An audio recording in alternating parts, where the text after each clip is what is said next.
Le Cameroun connaît un manque en production d'huile de palme brute.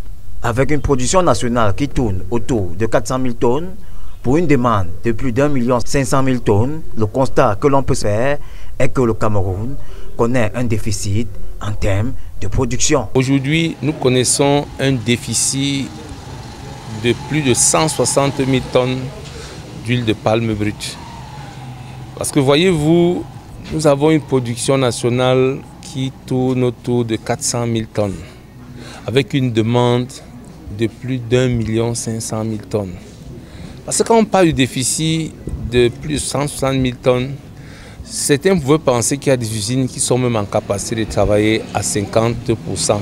Ça n'existe pas au Cameroun. Et du coup, lorsque le produit se fait rare, on est exposé à l'inflation.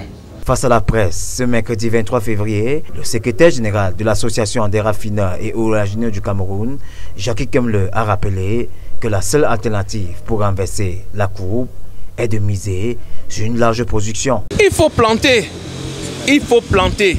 Et pour planter, nous disons, parce que n'oubliez jamais que même nous qui sommes dans la deuxième transformation, nous avons des initiatives de planting. Et vous savez très bien que les terres ne sont pas disponibles. Parce qu'au Cameroun, on voit des forêts qui sont titrées. Et quand on sait que la condition de l'obtention d'un titre foncier, c'est la mise en valeur, on se demande bien comment ces gens font. Une fois qu'il y aura les terres disponibles, il faudra la semence de qualité. Parce que sans semence de qualité, on a des rendements qui sont faibles, comme nous le voyons à travers nos plantations villageoises. Donc, il faut la semence de qualité. On a besoin des engrais. Un palmier qui n'est pas engraissé ne va rien vous produire. Est-ce que vous imaginez que des pays comme la Malaisie, l'Indonésie sont à 24 000 tonnes de noix à l'hectare pendant que le Cameroun est à peine à 4 000? Pour y arriver, il faudra passer par le financement. Un véritable raz-de-marée pour l'agriculture au Cameroun qui attend toujours sa banque agricole annoncée depuis des lustres. Nous n'avons pas de banque agricole et l'agriculture, c'est quelque chose qui n'est pas financé par les banques classiques. Elles ne savent pas financer l'agriculture. Et quand on aura fini de dire ça, quand vous aurez votre plantation à Messon, vous ferez comment pour amener les noix vers la première unité de transformation sans infrastructure.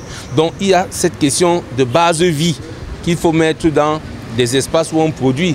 Le cas de l'énergie, avec ses coupures intempestives, n'est pas à négliger, dans la mesure où les producteurs, pour y remédier, utilisent le plus souvent des groupes électrogènes.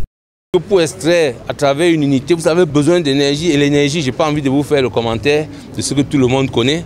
Ces jours-ci, c'est catastrophique. Parce que même au niveau de la deuxième transformation, nous faisons fonctionner les groupes électrogènes pratiquement tous les jours. Et c'est un renchérissement de près de 30% en termes de coût de revient. Vous comprenez donc qu'il y a des problèmes à résoudre si on veut sortir de cette importation qui nous ruine, il faut le dire.